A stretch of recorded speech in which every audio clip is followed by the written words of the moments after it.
Over the past couple of weeks, I've been recommended to make a review on some of the episodes of Helluva Boss, and personally the best episode to start the series off on is Series 2 Episode 6. I've had the show on my radar for a couple of months now, but I think this episode in particular has got to be one of my favourites yet. The episode starts off in Asmodeus' palace, where we have Fizz and Aussie starting their day together, with Fizz giving Aussie his schedule for the day, and Aussie making breakfast for Fizz because, well... What? Maybe I could burn the milk this time! And just the way they act through the episode pretty much confirms the community's suspicion of them being together after the way they acted together at Aussie's near the end of Season 1. I'm personally a big fan of how Aussie and Fizz's relationship dynamic is presented through the episode, them just being a loving and simply just a healthy couple, which kind of gives us an insight into what could happen with Blitz and Stolas if, well, their relationship wasn't such a mess.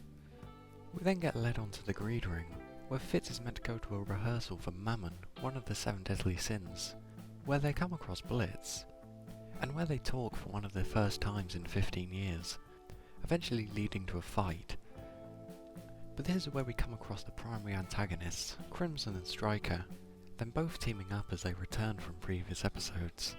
And the way they're portrayed as antagonists during this episode is something I've really enjoyed, where they seem to act more like light-hearted and reoccurring antagonists, which makes the episode and the problems that they bring more special, where they add their own personality and style to oppose the main cast, as opposed to being more serious and intense villains that they were kind of shown to be when they were initially introduced. It's really interesting and fun to see how Striker especially helps in developing the story too, where he gives his own opinions, albeit extreme, during the conversation about Blitz and Fizz's interactions and relationships with royals. And of course we have Crim and his goons causing the whole conflict, locking Blitz and Fizz up to put them on ransom for Aussie as their big score. However, eventually being beaten as Blitz and Fizz are able to escape after a classically great hell of a fight scene and a musical number. We also have a B-plot this episode, where Aussie and Stolas have a meeting to discuss possibly giving Blitz an Osmodian crystal, which are used for succubi to traverse between hell and earth to fulfill their duties.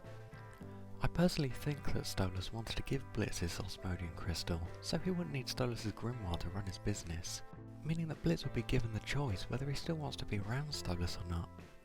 This could hint towards what future episodes might hold. Maybe Stolas and Blitz would discuss and face the problems with their relationship and what it holds. And while Blitz and Fizz are trying to escape from Crim and Striker, we have Stolas and Aussie trying to sort out a contract of release with Crim's lawyer, which I'm honestly quite fond of. It helps divide the episode up a bit and it's pretty fun. Speaking of the relationship between Blitz and Stolas, we can see during the cage scene what Blitz thinks of Stolas, where he thinks his relationship with Stolas isn't romantic. It also kinda seems that Blitz is in denial about how Stolas wants their relationship to be, knowing that Stolas has an interest in him, but feels like he's just pretending to care for him, calling Stolas fake. This makes me feel really interested and curious into what's going to happen with Stolas and Blitz, with Blitz either having to start to accept that Stolas is interested in him beyond just a transactional relationship, that someone like Stolas wouldn't love him or be interested in him, even after being given the freedom of the Osmodian crystal. The way they portray Striker, Blitz and Fizz during the cage scene is also pretty interesting, with Fizz being on one end of the spectrum, where he's in a healthy and loving relationship with Osmodius. Striker, who has a hatred for all royals, like Osmodius and Stolas, being on the opposite end of the spectrum, and with Blitz being stuck in the middle of the spectrum, where he still thinks royals are above them and deem imps as inferior, but still with Stolas for his grimoire. But once Blitz and Fizz escape the cage with a fun domino effect like scene, and with a bit of a fight, we get some interesting backstory on why Fizz and Blitz aren't fond of each other, with there being a fire at their circus, leaving Blitz with those white burn scars, and Fizz severely injured, losing multiple limbs and being completely covered in scars. We can also see that from Fizz's perspective, it seemed like Blitz caused the fire on purpose, in order to harm or kill Fizz out of jealousy, leaving him to die when he was reaching out for Blitz. But from Blitz's perspective, he didn't mean to cause a fire or any harm, and didn't even see Fizz during the fire, instead going off to find his family, with him presumably losing his mother during the fire. And after this we find out that the reason they haven't spoken in so long is since someone or a group of people told Blitz that Fizz didn't want to see him. And no one told Fizz that Blitz came to try and see him, meaning that both of them couldn't explain to each other what happened and how they felt until now.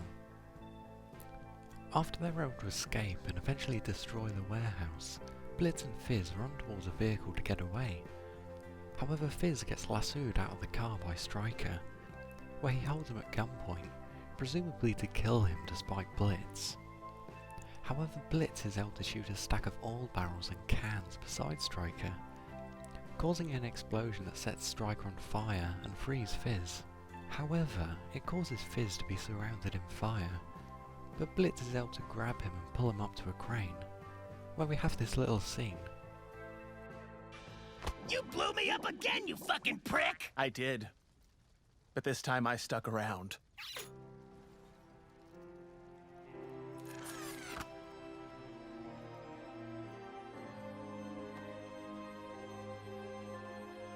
Would it fuck up the moment if we made out right now? I really like this scene, to be honest, with it showing us that Blitz's friendship with Fizz is starting to heal. Fizz can be seen after this though, returning to Aussie's palace, where Aussie brings Fizz up to a workshop with a robotic limb that's used to replace Fizz's damaged arm. Aussie also mentions that Stolas asked him for an Osmodian crystal for Blitz. However, he denied giving him one due to Fizz hating Blitz, but because of what happened during the episode, Fizz tells Aussie to give the crystal to Stolas. This gives me hope that in the future, Fizz and Blitz may be working together in some form, as they slowly start becoming friends again. However, it also tells me that Stolas will not be needed by Blitz for access to Earth if he has the crystal, meaning their relationship is going to be put to the test in soon-to-come episodes. Overall, I'd honestly say this is one of my favourite, if not my most favourite episode of Helluva Boss yet. The way they portray the relationship between Aussie and Fizz is pretty cute, and how their relationship affects Fizz and Aussie independently through the episode shows us how healthy their relationship is. And that gives us the contrast to how Blitz and Stolas' relationship is portrayed through the episode, leaving me curious to how their relationship is going to pan out during the series. And the way that the villains are portrayed through the episode is what I feel that they should have probably been portrayed as from the start. More of a troublemaking group to fulfill their own desires, instead of purely malicious, coordinated and callous, there to only be huge threats to the protagonists. The B-plot with Aussie and Stolas was also really interesting and fun to watch, with it definitely being an improvement with relevancy and tone compared to some of the previous B-plots throughout the series. However, I do feel the way that Blitz and Fizz resolved their conflict may have been a bit too fast, as I feel like it would have been a slower mental healing process to recover from such an event like the fire. But as a whole, it's a really great episode.